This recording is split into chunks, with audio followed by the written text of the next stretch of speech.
Hello दोस्तों, welcome back to my YouTube channel maths plaza. तो दोस्तों, आज मैं इस वीडियो में बिहार बोर्ड क्लास 7 हमारी दुनिया चैप्टर 4 जिसका नाम है वायुमंडल एवं इसका संगठन, तो इसका हम लोग आज व्याख्या करने वाले हैं, एक्सप्लेन करने वाले हैं। इसमें हम लोग जानेंगे कि पहले कि ये वायुमंडल क्या है, इसके बारे में जानेंगे। दूसरा, इसका संगठन मतलब हुआ ये कैसे बना है, वायुमंडल जो बना जो है ये कैसे बना हुआ है। तो इन दो पॉइंट पे हम लोग पूरा जो डिस्कस करने वाले हैं। इसी को लेकर ये चैप्टर पूरा दिया गया है। तो चैप्टर में जैसा कि बताया गया पहले कि वायुमंडल क्या है, ठीक ना। तो पृथ्वी के चारों ओर वायु पाई जाती है, ठीक ना। यानी पृथ्वी के चारों ओर क्या पाया जाता है, हवा पाया जाता है, वायु पाई जाती है। इसी हवा के परत को, वायु के परत को हम लोग वायुमंडल कहते हैं। पृथ्वी के चारों ओर जो हवा पाई जाती है उसको वायुमंडल कहते हैं, या पृथ्वी के चारों ओर जो वायु पाई जाती है उसको हम लोग वायुमंडल कहते हैं। या ऐसे लिख सकते हैं कि हमारी पृथ्वी वायु से घिरी हुई है, ठीक है ना। पृथ्वी जो हवा से घिरा हुआ है उसको क्या कहते हैं, वायुमंडल कहते हैं। अब क्वेश्चन आता है कि वायुमंडल जो पृथ्वी से कितना ऊपर तक जो है हो सकता है। तो वायुमंडल जो पृथ्वी से कई सौ किलोमीटर, कई सौ मतलब हुआ लगभग समझो कि 100 से 500 किलोमीटर तक जो है ये फैला हुआ है। पृथ्वी से यदि जो है 100 से 500 किलोमीटर, 1000 किलोमीटर तक जाएंगे तो वहां तक जो है वायु फैला हुआ है, वहां तक का एरिया वायुमंडल कहलाएगा। ये मान लो पृथ्वी का परत है, यहाँ से 500 किलोमीटर, 600 किलोमीटर, 800 किलोमीटर, 300 किलोमीटर, पूरा जहां तक यह हवा का एरिया पूरा फैला हुआ है वो टोटल एरिया क्या कहलाता है। तो वो टोटल एरिया क्या कहलाता है, वायुमंडल कहलाता है। उसके बाद जो अगला इसमें कॉन्सेप्ट दिया गया है कि पृथ्वी के जिस भाग पर हम रहते हैं वहां से कई सौ किलोमीटर ऊपर तक वायु पाई जाती है, इसे वायुमंडल कहते हैं, जो कि अभी हम समझाए। वायुमंडल से हमारी पृथ्वी चारों ओर घिरी हुई है। तो क्वेश्चन पूछेगा ऑब्जेक्टिव में कि हमारी पृथ्वी किन चीजों से घिरी हुई है। तो हमारी पृथ्वी वायुमंडल से घिरी हुई है, हमारी पृथ्वी वायुमंडल से घिरी हुई है। उसके बाद अगला कॉन्सेप्ट है कि हम पृथ्वी के ऊपर जितना जाएंगे ऑक्सीजन की मात्रा उतनी ही कम होते जाएगी। यदि मान के चलिए कि हम लोग यहाँ अर्थ पे हैं, ये मान लीजिए कि क्या है, पृथ्वी है, पृथ्वी का ये सतह है। यदि हम लोग यहाँ पर है तो यहाँ ऑक्सीजन यानी O2 बहुत ज्यादा मात्रा में मिलेगा। ऊपर का एरो मतलब ज्यादा मात्रा में। यहाँ से कुछ ऊपर गए तो यहाँ O2 थोड़ा घटता जाएगा, यहाँ गए और ज्यादा घटेगा, यहाँ गए और ज्यादा घटेगा। यानी हम लोग पृथ्वी से जितना ऊपर जाएंगे ऑक्सीजन की मात्रा उतनी ही घटती जाएगी और हमको सांस लेने में उतना ही ज्यादा तकलीफ होगा। इसलिए जब भी कोई व्यक्ति हवाई जहाज या हेलीकॉप्टर से सफर करता है वो क्या करता है, ऑक्सीजन का यूज जरूर करता है। अपने मुंह में ऑक्सीजन लगा लेता है या फिर पूरा हेलीकॉप्टर ही ऑक्सीजन युक्त रहता है, या हवाई जहाज ही ऑक्सीजन युक्त रहता है, उसमें ऑक्सीजन पूरा भरा पड़ा रहता है। या प्रत्येक व्यक्ति अपने मुंह पे क्या करता है, ऑक्सीजन का मास्क लगा लेता है, जिससे उसको सांस मिल सके और सांस लेने में घुटन फील ना हो। क्योंकि पृथ्वी से जितना ऊपर जाएंगे ऑक्सीजन उतना ही कम होता जाएगा और हम लोग ऑक्सीजन ही क्या लेते हैं, सांस में लेते हैं। आगे कहा गया कि वायुमंडल हमें जीवनदायी वायु तो प्रदान करती ही है, इसके साथ पृथ्वी पर निवास करने वाले सभी जीव के लिए सुरक्षा कवच भी प्रदान करती है। तो वायुमंडल में वायु पाए जाते हैं। वायु जो है में जो सभी वायु है, यानी सब टाइप का हवा है। ऑक्सीजन है, कार्बन डाइऑक्साइड है, कार्बन मोनोऑक्साइड है, नाइट्रोजन गैस है, सभी टाइप के गैस पाए जाते हैं। जिसमें कि हम लोग जो है ऑक्सीजन गैस को सांस में लेते हैं, कार्बन डाइऑक्साइड को सांस में छोड़ते हैं। और पेड़ पौधे कार्बन डाइऑक्साइड को सांस में लेते हैं और ऑक्सीजन को सांस में छोड़ते हैं। इसके साथ साथ जो ये हमें जो एक सुरक्षा कवच के तरह जो चारों तरफ से, पृथ्वी के चारों तरफ से घेर के रखा हुआ है। क्योंकि सूर्य से एक जो है बहुत ही हानिकारक किरण निकलता है। जब सूर्य की किरणें पृथ्वी पर आती है तो इसका कुछ भाग ही पृथ्वी पर पहुंच पाता है। यदि वायुमंडल नहीं होता तो सूर्य की हानिकारक किरणें पृथ्वी पर पहुंच जाती, जिससे पृथ्वी का तापमान इतना अधिक हो जाता है कि यहाँ रहना बहुत ही मुश्किल हो जाता। वायुमंडल से पृथ्वी पर पहुंचने वाली किरणों को धरातल ग्रहण कर लेता है। यह वायुमंडल उसमें कुछ किरणों को पृथ्वी पर ही रोक देती है। अब दिया है ये वायुमंडल जो है करता क्या है, जैसे कि ये है अर्थ है,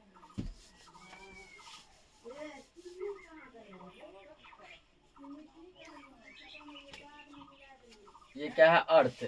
ये चारों टाइप से इसका ये घेरा जो है ये क्या है, तो ये जो है वायुमंडल है। ये चारों टाइप घेरा क्या, ये वायुमंडल है। अब यहाँ मान लीजिए सन है,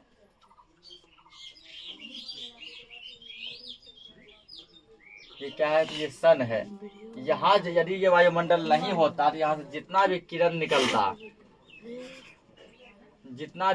निकलता ये टोटल किरण जो है डायरेक्ट जो है हमारे पृथ्वी पर ही आ जाता, जिससे कि पृथ्वी का तापमान जो है बहुत ज़्यादा बढ़ जाता है, पृथ्वी का गर्मी जो है बहुत ही अधिक बढ़ जाता और हम जो है पृथ्वी पर नहीं रह सकते थे। पृथ्वी पर रहना बहुत ही मुश्किल हो जाता, बहुत ही दुर्लभ हो जाता। तो वायुमंडल के कारण ही हम लोग पृथ्वी पर सुखी रह सकते हैं, क्योंकि सूर्य से जो भी किरणें निकलती है उसको क्या करता है वायुमंडल, जो आधे से ज़्यादा किरण को, ठीक ना, आधे से ज़्यादा किरण को ये क्या करती है, अवशोषित रोक लेती है। यहीं पे यहाँ ऐसे टकराया ऐसे घुमा देती है। ये किरण मान लो यहाँ ऐसे टकराया ऐसे घुमा देती है, जाओ उधर। ये किरण मान लो यहाँ ऐसे टकराया ऐसे घुमा देती, जाओ उधर। कुछ ही किरण का भाग ऐसे ऐसे नीचे जाइए आने देती है, कुछ ही किरण का भाग नीचे आने देती है। तो पूरा किरण आ जाता तो हम लोगों का जीना बहुत ही क्या हो जाता, दुर्लभ हो जाता, मुश्किल हो जाता, क्योंकि यहाँ का तापमान बढ़ जाता। उसके बाद जो है सूर्य से एक बहुत ही हानिकारक किरणें निकलती है जिसका नाम है पराबैंगनी किरण। क्या नाम है, पराबैंगनी किरण। पराबैंगनी किरण का इंग्लिश होता है अल्ट्रावायलेट रे। ये किरण जो है हमारे जो बॉडी के लिए, त्वचा के लिए बहुत ही ज़्यादा हानिकारक होता है। इससे जो है हमारे आंखों पर भी असर पड़ता है, उसके साथ साथ जो हमारी स्किन जो है, त्वचा जो है, इस पर भी असर पड़ता है। तो वायुमंडल क्या करता है, इस किरण को जो ऊपर ही रोक लेता है, फिर भी इसका कुछ अंश हमारे अर्थ पे आ जाता है और कुछ अंश जो है, आधे से ज़्यादा अंश को ये जो यहीं पे यहाँ पर ही रोक लेता है, यहाँ पर ही, अंदर नहीं आने देता है। और कुछ परसेंट 20 से 30% फिर भी ये आ जाता है। तो इतना कुछ लाभ है किसका, तो वायुमंडल का। अब दिया गया अगला कि वायुमंडल का संगठन इसका कैसे होगा, वायुमंडल जो कैसे बना हुआ है, किन किन परतों से बना हुआ है। तो शाम घिर आई थी, सभी बच्चे घर की ओर जा रहे थे, मतलब सब जो घर जा रहे थे, तभी एक गुब्बारे वाला उधर से गुजरा। बच्चों ने गुब्बारे खरीदे, सीमा ने भी गैस वाले गुब्बारे खरीदे, उसका गुब्बारा ऊपर में उड़ रहा था। तो जब शाम हो गया, सभी बच्चे खेल कूद के घर की ओर जा रहे थे, एक गुब्बारा वाला आया, सब बच्चे गुब्बारे खरीदे। सब बच्चा नॉर्मल सा गुब्बारा खरीदे, एक सीमा नाम की लड़की थी, वो कौन सा गुब्बारा खरीदी, गैस वाला। और उसका गुब्बारा ऑटोमेटिकली जो है अपने आप ऊपर क्या होने लगा, उड़ने लगा। रमेश ने पूछा कि मैं जब गुब्बारा फुलाकर हवा में ऊपर करता हूँ तो यह ऊपर की ओर नहीं उड़ती है। तो सीमा ने राधा से पूछा कि तुम बताओ कि ये जो है ये गुब्बारा ऊपर क्यों नहीं उड़ती है, जब मैं इसको मुंह से फुलाता हूँ ये ऊपर नहीं उड़ती है, लेकिन जैसे ही हम गुब्बारे वाले से कोई गुब्बारा खरीदते हैं यह ऊपर की ओर अपने आप उड़ने लगती है, ऐसा क्यों। तो सुरेश इसका आंसर बताता है कि जब मुंह से हवा भरते हैं तो गुब्बारे में कार्बन डाइऑक्साइड गैस भरती है, जबकि गुब्बारे में हाइड्रोजन गैस होती है। चूंकि हाइड्रोजन गैस कार्बन डाइऑक्साइड और ऑक्सीजन दोनों से हल्की होती है और ये ऊपर की ओर उड़ जाती है, ठीक है। तो वायुमंडल में देखो बहुत सारे गैस जो प्रेजेंट है, जैसे O2 यानी ऑक्सीजन गैस प्रेजेंट है, CO2 carbon dioxide gas present है, CO carbon monoxide gas present है, N2 मतलब कि नाइट्रोजन गैस प्रेजेंट है। ऐसे जो है बहुत सारे गैस क्या हैं, प्रेजेंट हैं। इसमें से हम सांस के रूप में जो है ऑक्सीजन गैस को लेते हैं और कार्बन डाइऑक्साइड को छोड़ते हैं। तो जब हम लोग जो है सांस से लेते हैं तो क्या लेते हैं, तो ऑक्सीजन लेते हैं, और जब छोड़ते हैं क्या छोड़ते हैं, CO2 यानी कार्बन डाइऑक्साइड छोड़ते हैं। तो मुंह से जब हवा निकालते हैं तो क्या छोड़ते हैं, कार्बन डाइऑक्साइड छोड़ते हैं। अब मुंह में जब हवा भरते हैं तो ऑक्सीजन लेते हैं। तो गुब्बारा फुलाते वक्त जो है हम लोग क्या करते हैं, तो मुंह से हवा उसमें भरते हैं, मतलब कार्बन डाइऑक्साइड छोड़ते हैं। और कार्बन डाइऑक्साइड गैस जो है, ये गैस क्या है, तो ये गैस जो है ठीक है हाइड्रोजन गैस से भारी होता है। एक गैस होता है हाइड्रोजन H2, हाइड्रोजन गैस से ये क्या होता है, भारी होता है, ठीक ना। हाइड्रोजन गैस से क्या होता है, भारी होता है। और ऑक्सीजन गैस भी हाइड्रोजन गैस से भारी होता है। इसलिए जब हम लोग मुंह से भरते हैं हवा तो वो भारी वाला गैस उसमें भरा जाता है, जिसके कारण गुब्बारा ऊपर की ओर ना उड़ के नीचे ये रह जाता है। जो गुब्बारा वाला जो उसमें गैस जो भरता है वो कौन सा गैस भरता है, वो उसमें हाइड्रोजन गैस भरता है। हाइड्रोजन गैस को हम लोग H2 से लिखते हैं। कौन सा गैस भरता है? हाइड्रोजन। और हाइड्रोजन गैस जो है इन सभी गैसों से हल्की होती है, चाहे ऑक्सीजन हो, नाइट्रोजन हो, carbon monoxide, carbon dioxide, helium, carbon, सभी टाइप के गैस से ये गैस जो है हल्की होती है, जिसके कारण ये ऊपर की ओर उड़ने लगती है। अब दिया कि वातावरण में कौन सा गैस जो है कितना परसेंट है, ठीक ना। यहाँ से क्वेश्चन पूछता है कि वातावरण में जैसे नाइट्रोजन N2 मतलब नाइट्रोजन, ये गैस कितना परसेंट है? तो 78.03% यानी 78.03%। अगर ऑक्सीजन गैस कितना परसेंट है? तो ये 20.99%। इसको हम लोग लगभग जो है 78% भी कहते हैं, और इसको लगभग हम लोग 21% भी कहते हैं। अगला दिया गया आर्गन गैस, AR2 गैस है तो 2 लगाएंगे। इसका परसेंटेज है 0.94 यानी 0.94% है ये। अगला दिया कार्बन डाइऑक्साइड CO2, इसका परसेंट है 0.03%, यानी ये जो है आधा परसेंट का भी जो है क्या है, आधा है। कार्बन डाइऑक्साइड गैस जो है आधा परसेंट का भी आधा है, तब हमारे लिए इतना ज्यादा हानिकारक है। और जिस दिन ये आधा परसेंट हो गया, सोचो उस दिन क्या होगा। और जिस दिन यदि ये मात्र 1% हो गया, जबकि नाइट्रोजन 78 यानी 78% है, यदि ये कार्बन डाइऑक्साइड यानी 1% भी हो गया, तो हमारे लिए जीना लगभग दुर्लभ हो जाएगा। उस दिन हम लोग जो पृथ्वी पर नहीं रह सकते हैं, ठीक ना। बहुत मतलब घुटन फील होगा, हम लोग सांस हो सकता है कि नहीं ले पाएंगे, लेंगे ऑक्सीजन जाएगा कार्बन डाइऑक्साइड। अभी मात्र कितना 0.03% यानी कि आधा परसेंट का भी आधा है। समझो कि 1% का 1/4 है, चौथा भाग है, तब ऐसा हाल है। अगला दिया संघनन, यानी संघनन हम लोग किसे कहते हैं, ठीक ना। संघनन क्या है, क्या टॉपिक है? संघनन। संघनन क्या है? तो संघनन किसे कहते हैं? वह प्रक्रिया जिसमें जल वाष्प सूक्ष्म कणों के आसपास एकत्रित होकर जिनसे बाद में वर्षण होती है, संघनन कहलाता है।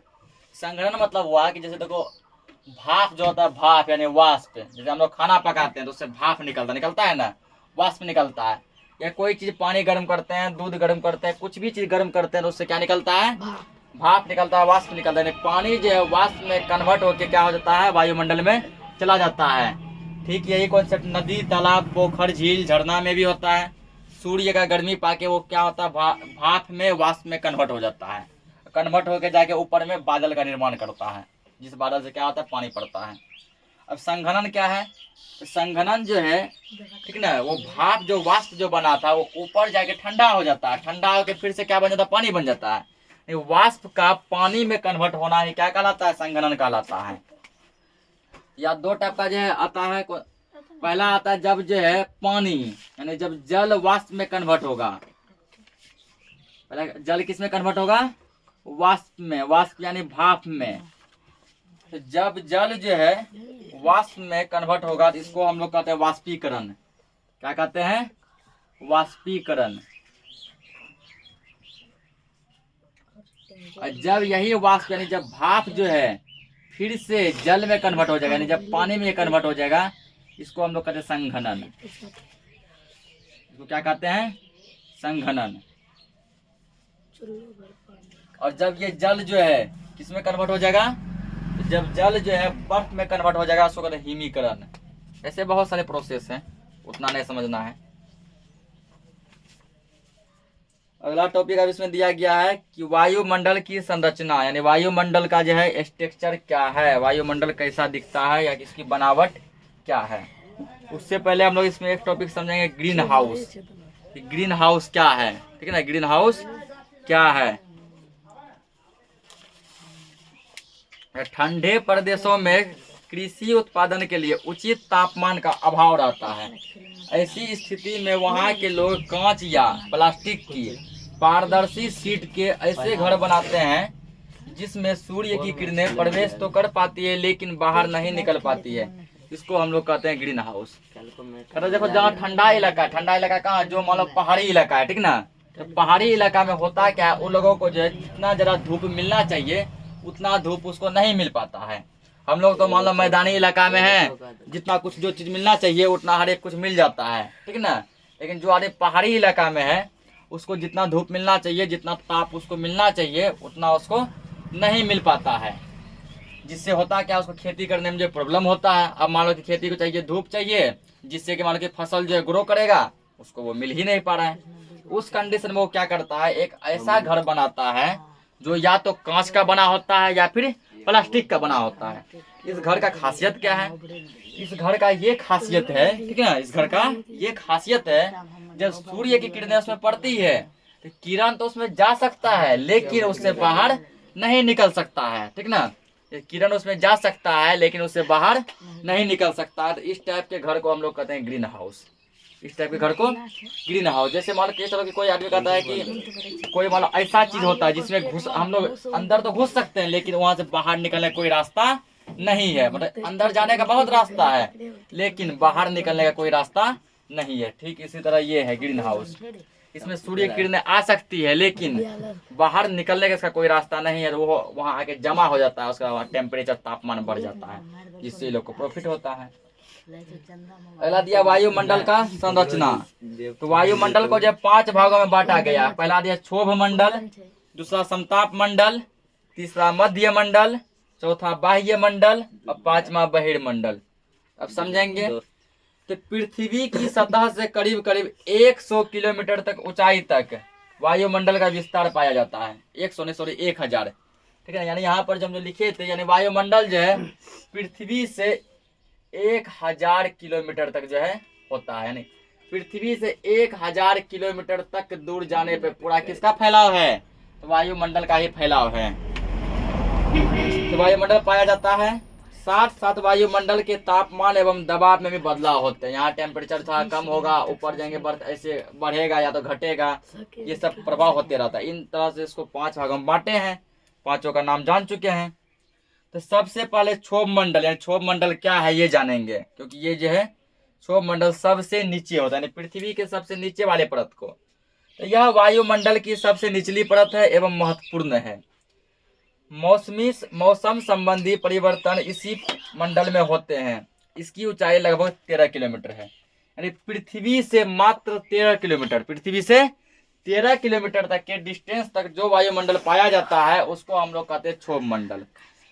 जो मौसम चेंज होता है, जो वर्षा होता है, मान लो ठंड से गर्मी आ गया, गर्मी से वर्षा आ गया, ये सब इसी मंडल में होते हैं।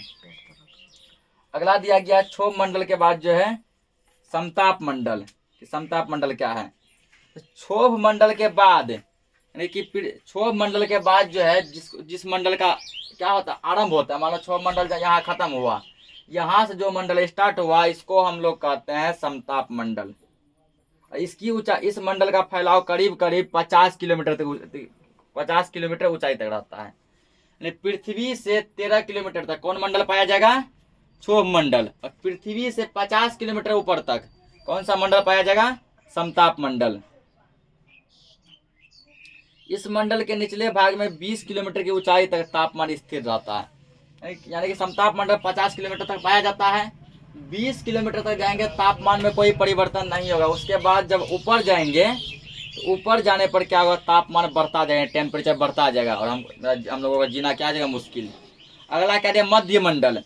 तो पृथ्वी से 80 किलोमीटर डिस्टेंस तक, कितना किलोमीटर, 80 किलोमीटर डिस्टेंस तक जो है मध्य मंडल पाया जाता है। उसके बाद दिया है बाह्य मंडल। तो पृथ्वी से 400 किलोमीटर डिस्टेंस तक, पृथ्वी से 400 किलोमीटर डिस्टेंस तक जो है बाह्य मंडल पाया जाता है। लास्ट दिया बहिर्मंडल। तो 400 किलोमीटर तक का पूरा भाग, 400 किलोमीटर से 1000 किलोमीटर तक का डिस्टेंस में बाह्य मंडल बहिर्मंडल पाया जाता है। एक बार सबको फिर समझते हैं। पृथ्वी से 13 किलोमीटर डिस्टेंस तक कौन सा मंडल होगा, क्षोभ मंडल। पृथ्वी से 50 किलोमीटर तक समताप मंडल। पृथ्वी से कितना 80 किलोमीटर डिस्टेंस तक मध्य मंडल। पृथ्वी से 400 किलोमीटर डिस्टेंस तक बाह्य मंडल और पृथ्वी से 1000 किलोमीटर डिस्टेंस तक बहिर्मंडल।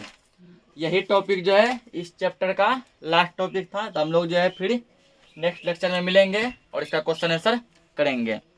तो आशा करता हूं कि आप लोगों को यह लेक्चर जो है बहुत ही अच्छा लगा होगा। तो इसी आशा और विश्वास के साथ बने रहिए बिट्टू राज के साथ। तब तक के लिए जय हिंद। सब्सक्राइब ले कर